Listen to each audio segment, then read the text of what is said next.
সুপ্রিয় শিক্ষার্থীবৃন্দ, একাদশ শ্রেণীর বিজ্ঞান শাখার ছাত্রছাত্রীদেরকে আজকের অনলাইন ফিজিক্স ক্লাসে স্বাগত জানাচ্ছি। আজ আমরা আরও কিছু সৃজনশীল বিষয় নিয়ে আলোচনা করে এই অধ্যায়ের আলোচনা শেষ করব। আমরা ধারাবাহিকভাবে অধ্যায় 3 নিয়ে আলোচনা করেছি। আজকে সৃজনশীল যে বিষয়টি তোমাদেরকে আমি দেখাবো একটি উদ্দীপক। সেই উদ্দীপকটি একটু খেয়াল করে দেখো, বোর্ডে আছে। এখানে উদ্দীপকে বলা হয়েছে একটি বস্তুকে 36 মিটার পার সেকেন্ড বেগে অনুভূমির সাথে 40 ডিগ্রি কোণ করে ছুঁড়ে মারার পর বস্তুটি 2.5 মিটার উঁচু দেয়ালকে অতিক্রম করে ভূমিতে পতিত হয়। নিক্ষেপণ বিন্দু হতে দেয়ালটি 82 মিটার দূরে অবস্থিত।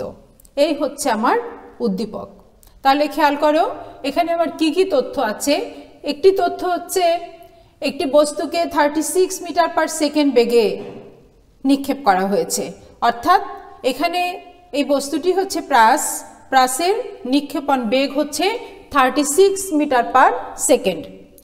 তারপরে বলা হয়েছে অনুভূমির সাথে 40 ডিগ্রি কোণ করে ছুঁড়ে মারার পর, অর্থাৎ অনুভূমির সাথে যে কোণ করে কোনো বস্তুকে ছুঁড়ে মারা হয়, প্রাসকে যখন ছুঁড়ে মারা হয় তখন আমরা প্রাসটির নিক্ষেপণ কোণ পাই 40 ডিগ্রি।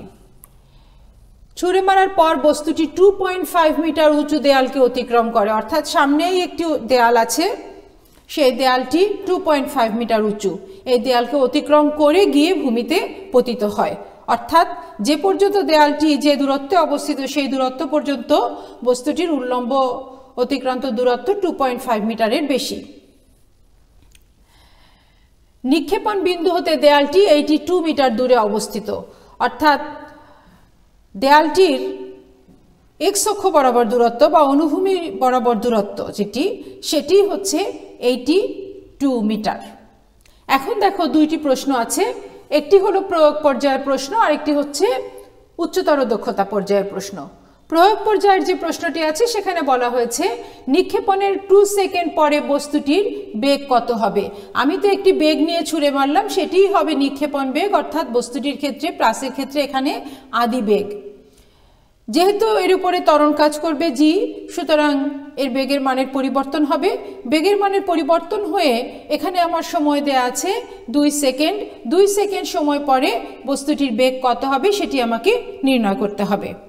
এরপরে ঘ নঙে যে প্রশ্নটি আমাদের আসে, অর্থাৎ উচ্চতর দক্ষতা পর্যায়ের যে প্রশ্নটি আছে সেটি হলো নিক্ষেপণ বেগের মানকে অপরিবর্তিত রেখে নিক্ষেপণ কোণের কি ধরনের পরিবর্তন ঘটালে বস্তুটি দেয়ালে বাধা পাবে। অর্থাৎ এখানে আমরা নিক্ষেপণ বেগ যা আছে 36 মিটার পার সেকেন্ড এটিই রাখবো, কিন্তু 40 ডিগ্রি কোণে না ছুঁড়ে যদি অন্য কোনো কোণ করে ছুঁড়ে মারা হয় তাহলে বস্তুটি দেয়ালে বাধা পাবে, দেয়ালটিকে অতিক্রম করতে পারবে না।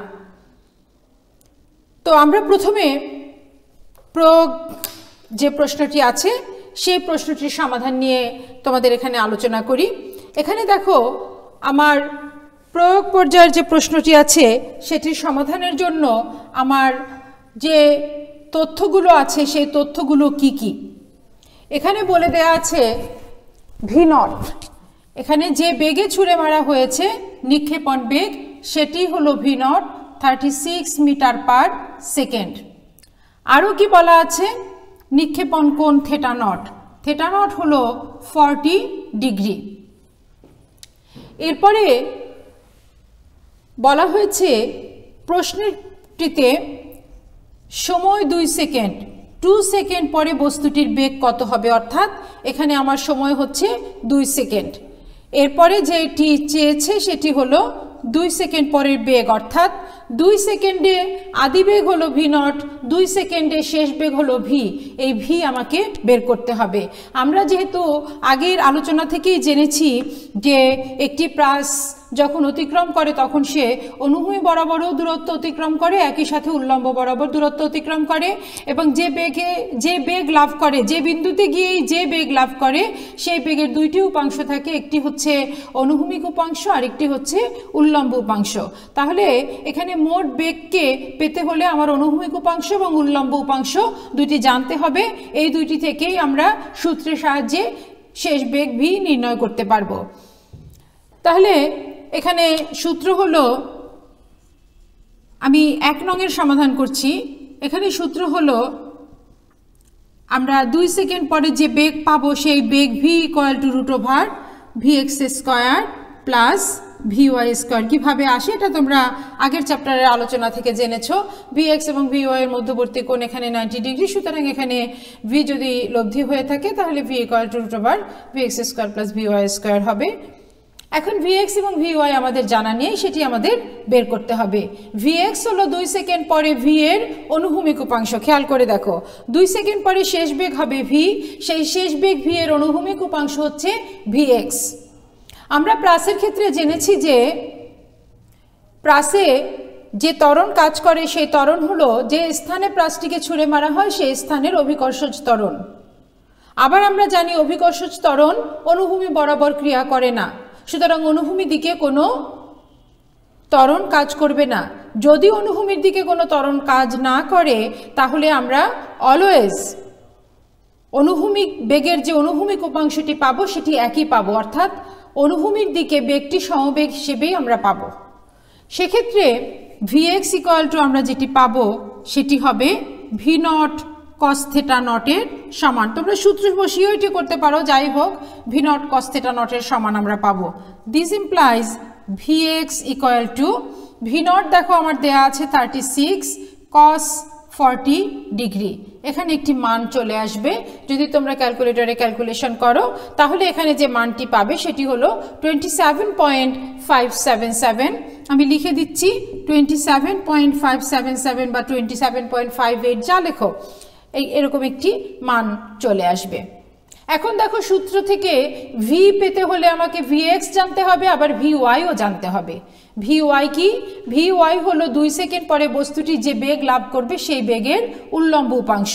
উল্লম্ব দিকে যেহেতু ত্বরণ কাজ করে তাই এই উল্লম্ব উপাংশটি বের করতে গেলে আমাকে গতির সমীকরণ ইউজ করতে হবে। গতির শেষ বেগ এবং আদি বেগ সংক্রান্ত সম্পর্কিত একটি সমীকরণ আছে।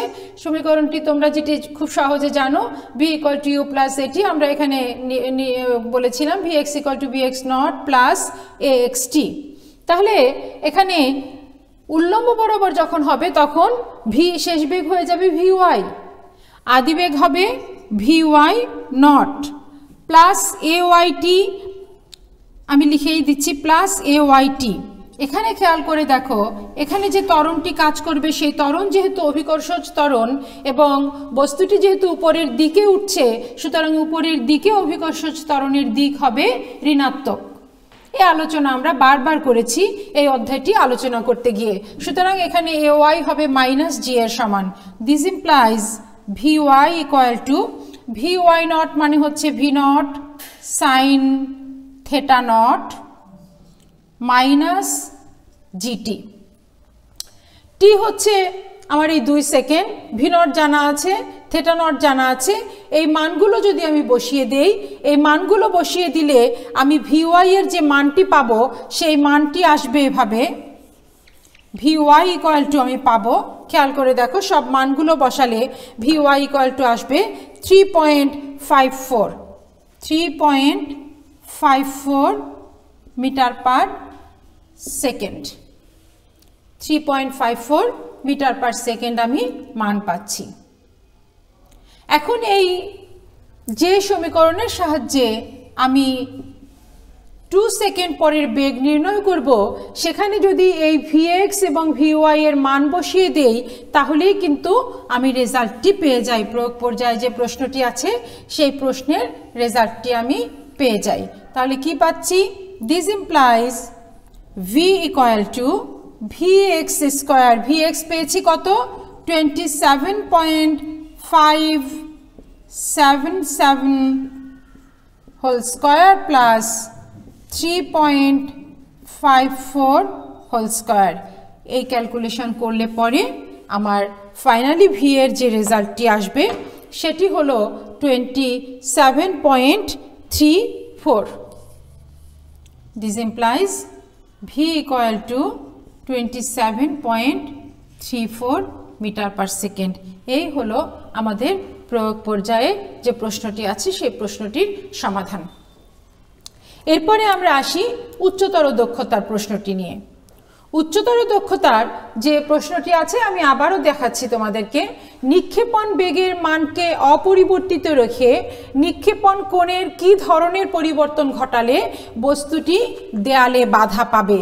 বস্তুটিকে দেয়ালে বাধা পেতে হলে বস্তুটি যখন অনুভূমির দিকে 82 মিটার দূরত্ব অতিক্রম করবে তখন কিন্তু বস্তুটির অতিক্রান্ত দূরত্ব 2.5 মিটার বা তার কম হতে হবে। 2.5 মিটার হলেও দেয়ালের একদম শীর্ষে গিয়ে বস্তুটি বাধা পাবে, আর তার থেকে কম হলেও বস্তুটি বাধা পাবে, কিন্তু 2.5 এর বেশি হলে বস্তুটি অতিক্রম করে চলে যাবে।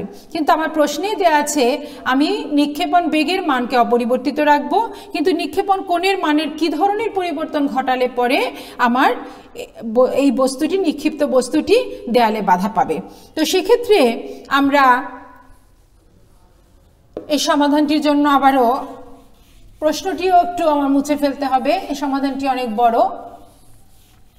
আমাদের প্রশ্ন হচ্ছে, আমি আবারও বলছি, নিক্ষেপণ বেগের মান অপরিবর্তিত রেখে নিক্ষেপণ কোণের কি ধরনের পরিবর্তন ঘটালে বস্তুটি দেয়ালে বাধা পাবে। অতিক্রম করতে পারবে না বললেও কিন্তু হবে না, বস্তুটি দেয়ালে বাধা পাবে। তো এক্ষেত্রে নিক্ষেপণ বিন্দু হতে দেয়ালের দূরত্ব আমাদের দেয়া আছে। উদ্দীপক হতে আমরা পাই নিক্ষেপণ বিন্দু হতে দেয়ালের দূরত্ব।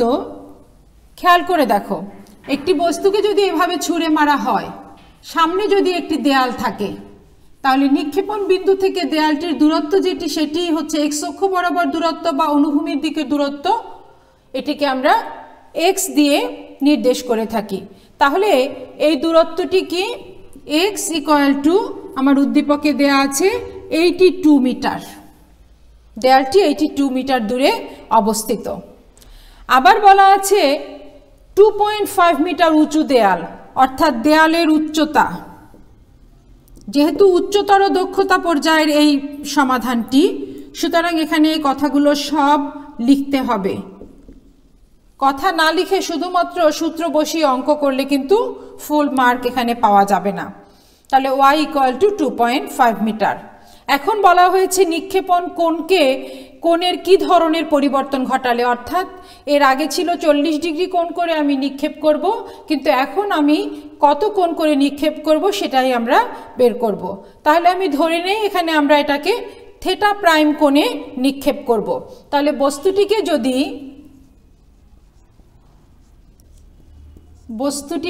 যদি 40 ডিগ্রি কোণের পরিবর্তে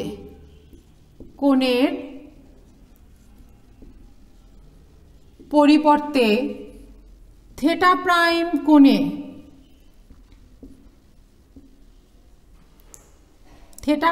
কোণে নিক্ষেপ করা হয়, তবে আমরা ধরে নিচ্ছি বস্তুটি দেয়ালে বাধা পাবে।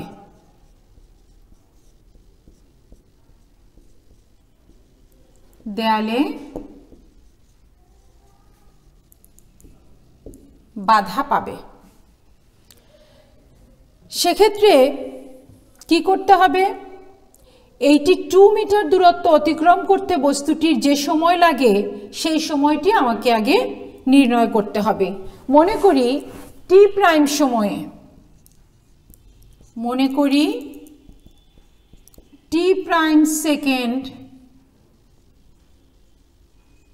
সময়ে বস্তুটি 82 মিটার অনুভূমিক দূরত্ব অতিক্রম করে।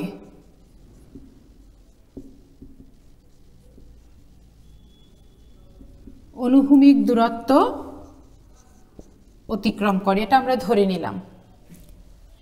তাহলে এই টি প্রাইম সময়টি আমি কিভাবে নির্ণয় করব? এক্স দূরত্ব অতিক্রম করতে যদি টি প্রাইম সময় লাগে, তাহলে আমি আবারও বলছি, অনুভূমি বরাবর বেগের মানের কোনো পরিবর্তন যদি না হয়, তাহলে অনুভূমিক দূরত্ব নির্ণয়ের বেলায় আমরা যে সমীকরণটি ব্যবহার করব সেটি হবে সমবেগের সমীকরণ। অর্থাৎ সমবেগ যদি হয় তাহলে ডাইরেক্টলি আমরা যে সমীকরণটি ইউজ করি সেটি হচ্ছে এস ইকুয়াল টু ভিটি। এখানে এস এর জায়গায় আমার বসবে এক্স, অতএব এক্স ইকুয়াল টু ভি, এখানে হচ্ছে v naught cos theta naught, v naught cos theta naught আর থাকছে না, আমরা এখানে আগেই বলে নিয়েছি থেটা প্রাইম কোণে আমরা নিক্ষেপ করব, তাহলে v naught cos theta prime, তাহলে এটি হলো ভি আর টি হলো এখানে t prime. This implies t prime equal to v naught cos theta prime divided by x. V naught হচ্ছে, ভি নটের মানের কোনো পরিবর্তন হবে না, এটা আমরা আগেই বলে দিয়েছি। 36 কস থেটা প্রাইম আমি নির্ণয় করব, এক্স হলো 82, আমরা এভাবে রেখে দিলাম 36 ডিভাইডেড বাই 82, এভাবে আমরা এটাকে রেখে দিলাম। এরপরে আমরা আমাদের সুবিধার জন্য এখানে মানটি না বসাই, V naught cos theta prime divided by X রাখি, কারণ আমাদের আসলে সমীকরণে যেতে হবে পরবর্তীতে। তাহলে আমরা যেটি পাবো সেটি হলো টি প্রাইম ইকুয়াল টু, আরও একটু উল্টো হয়ে গেছে, X divided by, T prime equal to X divided by V naught cos theta prime, 1 নং সমীকরণ। এই টি প্রাইমকে ব্যবহার করেই আমরা অঙ্কটি করব। এখন কি করতে হবে? এই টি প্রাইম সময়ে যদি 82 মিটার দূরত্ব অতিক্রম করে অনুভূমিকভাবে, তাহলে সেই সময়ে বস্তুটি 2.5 বা তার থেকে কম উল্লম্ব দূরত্ব অতিক্রম করতে হবে। ঠিক আছে? তাহলে কি করতে হবে? আমরা দেয়ালে বাধা পেতে হলে আমরা লিখব যে এই টি প্রাইম সময়ে বস্তুটি 2.5 বা তার থেকে কম উল্লম্ব দূরত্ব যদি অতিক্রম করে তবে বাধা পাবে। সেক্ষেত্রে আমরা যে সমীকরণ ব্যবহার করব সেই সমীকরণটি হলো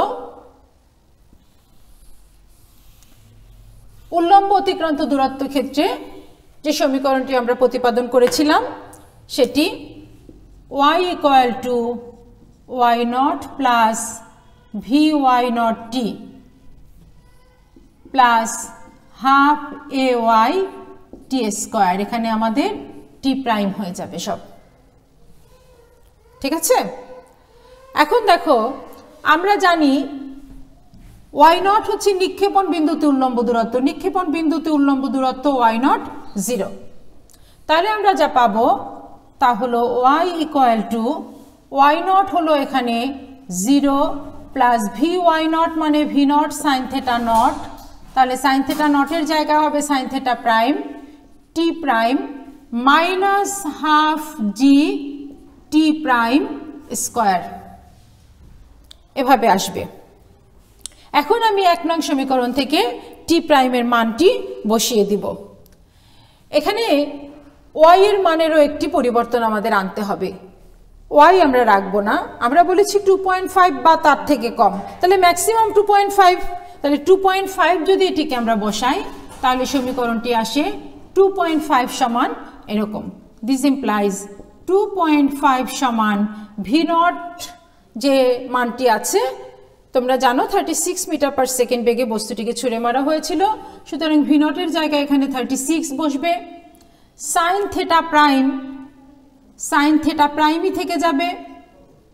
টি প্রাইমের মানটি আমরা বসাবো X divided by V naught cos theta prime minus half G T square মানে হচ্ছে X square divided by V naught square cos theta prime, cos square theta prime, অর্থাৎ x divided by V naught cos theta prime whole square মানেই হচ্ছে X square divided by V naught square cos square theta prime. এরপরে আমরা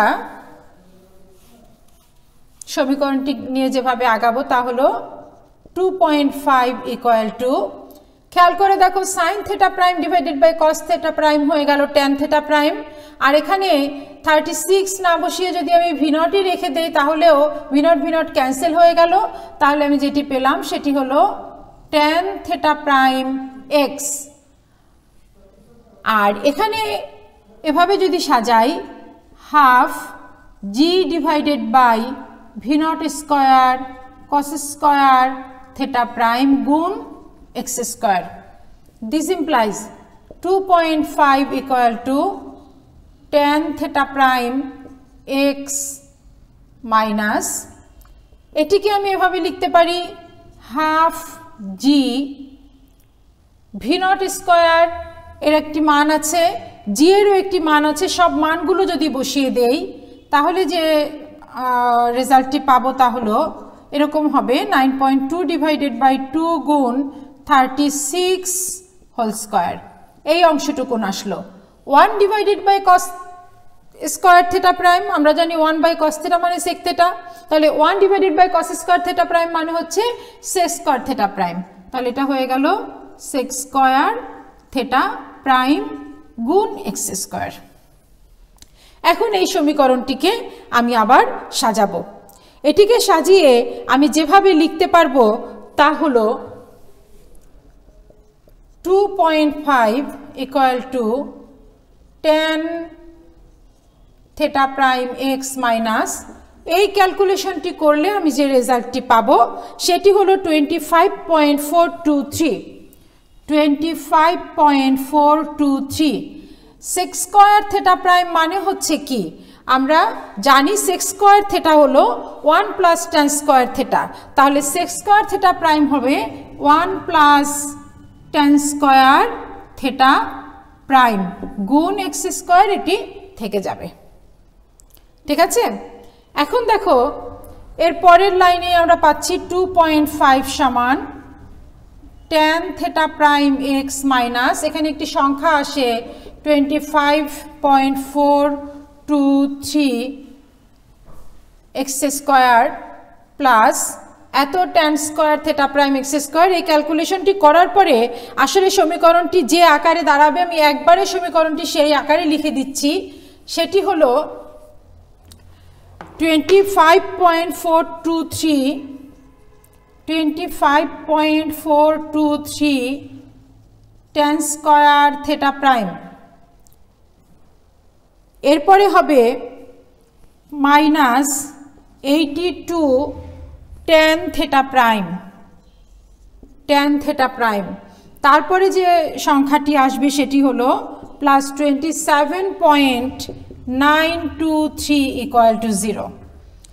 এখানে দেখো যদি এই সংখ্যাটিকে তুমি এ মনে করো আর ট্যান থেটাকে তুমি এক্স মনে করো তাহলে হয়ে গেল x a x square minus b x plus C.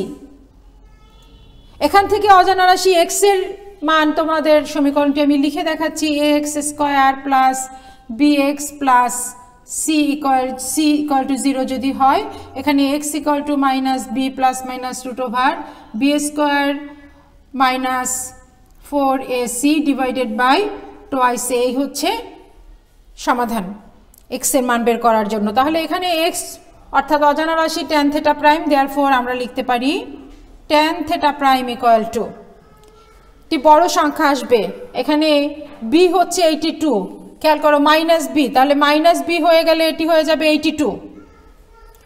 82 plus minus root over B square মানে 82 স্কোয়ার মাইনাস 4ac মানে হচ্ছে মাইনাস 4 গুণ এ হচ্ছে 25.423 গুণ 27.923 ডিভাইডেড বাই টোয়াইস এ মানে 2 গুণ 25.423। এই ক্যালকুলেশন করার পরে ট্যান থেটা প্রাইমের একটি মান আসবে, তারপর তার ট্যান ইনভার্স করে আমরা থেটা প্রাইম পাবো, যে রেজাল্টটি আমি পাবো, যেহেতু প্লাস মাইনাস আছে দুইটি কোণ আসবে, খেয়াল করে দেখো দুইটি কোণ আসবে, আমি যে রেজাল্টটি পাবো সেটি হলো প্রথমে tan theta prime equal to something, দুইটা সংখ্যা আসবে, সেখান থেকে থিটা প্রাইমের দুইটি কোণ আমরা পাবো।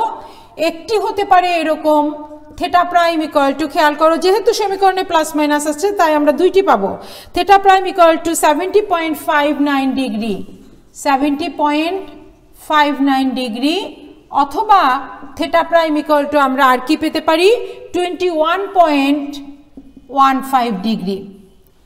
এটা কি বের হলো?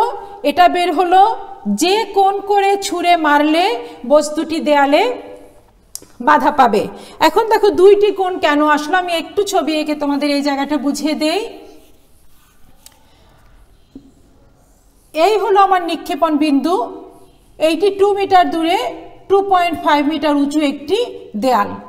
আমি যদি কম কোণ করে ছুঁড়ে মারি তাহলেও সে দেয়ালে বাধা পেতে পারে, আমি যদি বেশি কোণ করে ছুঁড়ে মারি তাহলে সে সর্বাধিক উচ্চতা অতিক্রম করে আবার নিচে নামার সময়ও দেয়ালে বাধা পেতে পারে। অর্থাৎ এখানে কিন্তু দুই ধরনের কোণই আমার থাকতে পারে।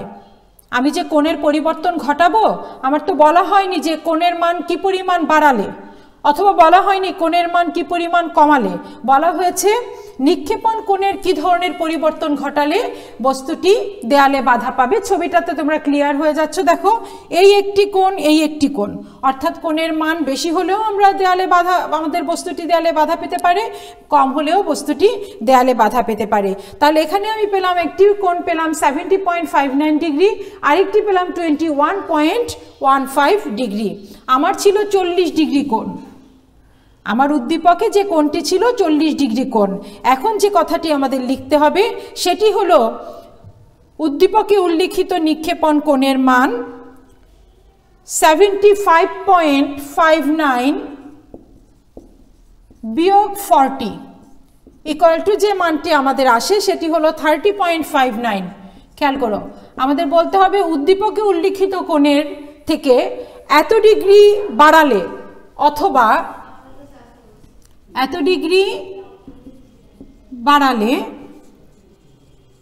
অথবা 40 বিয়োগ 21.15 ইকুয়াল টু যে রেজাল্টটি আসবে সেটি হলো 18.85, 18.85 এত ডিগ্রি কমালে। খেয়াল করে দেখো উদ্দীপকে উল্লিখিত যে কোণটি আছে সেই কোণের থেকে